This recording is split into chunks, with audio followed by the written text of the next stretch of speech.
around, though, he is feeding the flock. And he does defend against false doctrine. He writes 1st and 2nd Peter specifically to help accomplish those things even after his death, for him to leave behind these books that feed the flock and help to defend against false doctrine and defend against the dangers that come against the flock. Peter's doing the work of a shepherd, even though he's not a bishop of a local church. And then here we have Paul telling these elders of the church at Ephesus, more than one guy that are ordained, that are in this church, and their job as a whole is to stand against false doctrine, even maybe against some of their own may turn to false doctrine and may begin leading astray the flock. And the other elders in that church are to stand against it. So should a church have multiple elders?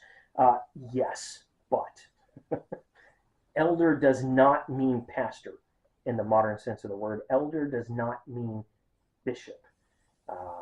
Elder is an umbrella term. It's applied. The apostles are called elders. There are many other men that are called elders. Bishops are called elders. Elder's an umbrella term. We were talking in another class about that all Iowans are Americans.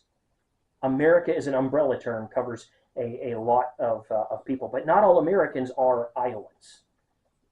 So bishops are elders, but not all elders are bishops. Apostles are elders, but not all elders are apostles. It's a broad term, basically means a minister.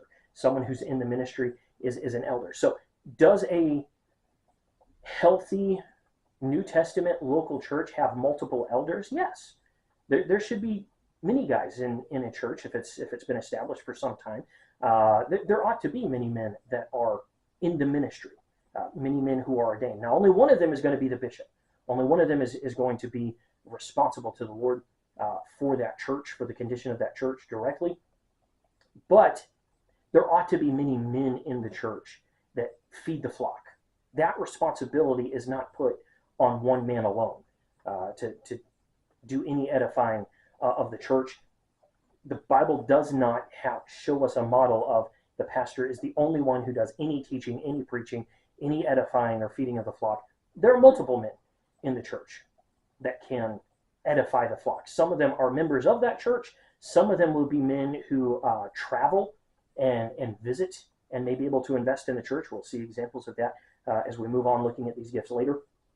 But right now we're looking at the subject of pastor and the meaning of this concept of shepherding. So the third use of the pastoral concept is our main text, Ephesians 4:11, where the word pastors is used. Literally just means shepherds. And then the fourth and final application is found, I think, not surprisingly, in 1 Peter. Since the first time it was mentioned in a New Testament setting, really, is to Peter, then it's good that Peter passes on this concept of shepherding, and it's found in chapter 5. So let's go to 1 Peter chapter 5.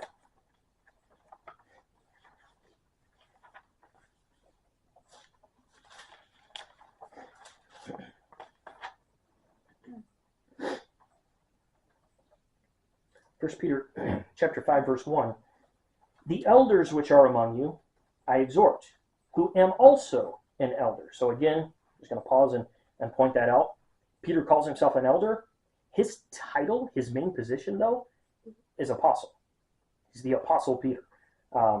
So apostles were elders, prophets were elders, pastors were elders. These are all elders. He's writing to, this letter is not to one local church. Like when in Acts chapter 20, when Paul calls for the elders of the church, that's one local church in Ephesus. So there are multiple elders in that one church. Peter is writing to not just one church, though. He's writing to those that are scattered abroad. So in this context, you could picture that he's just referring to one elder in each church. I don't think that that's what he means. I do think he means just to any of the elders in these churches who also is an elder. He's just speaking to the ministers in the churches. So he says, I am also an elder and a witness of the sufferings of Christ. Now, most of these people are not. He's an elder like their elders, but most of these people are not witnesses to the suffering of Christ.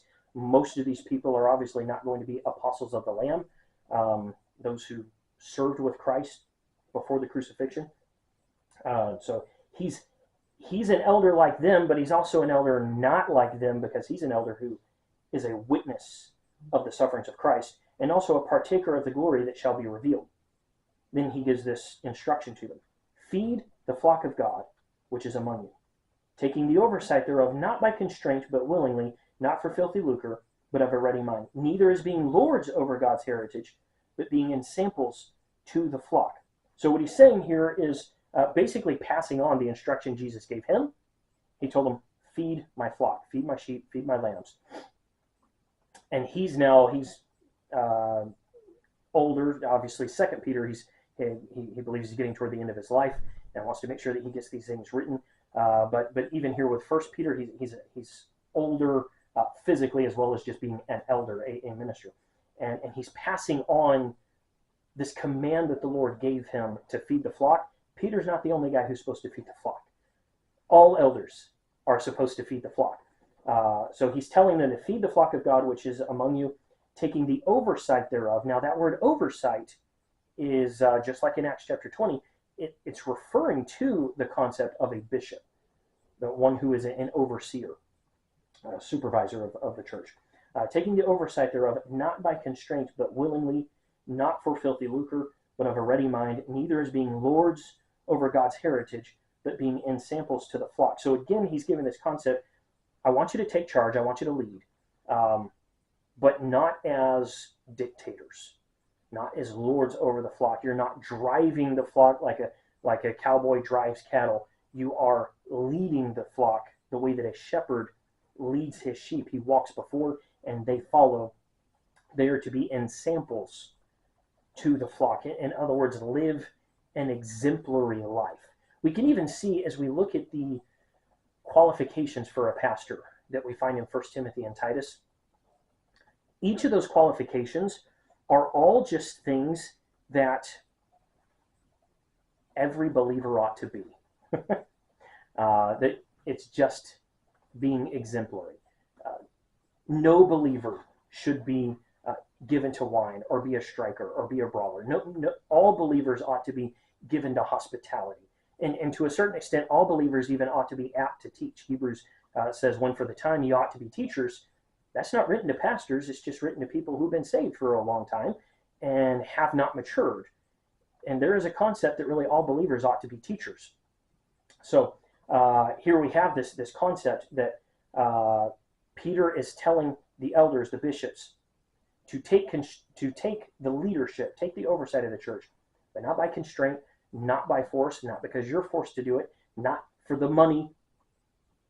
Do it because you love the Lord, because you love the flock, and the way that you are to lead is to be an example. Have these qualifications that we find in 1 Timothy and Titus of just being what a member of the church ought to be, and living that example, being an example to the flock. Then verse 4 here, he says, and when the chief shepherd shall appear. Okay, so that's that word shepherd. Again, as the idea of pastor. When the chief shepherd shall appear, ye shall receive a crown of glory that fadeth not away. Now, he said chief shepherd.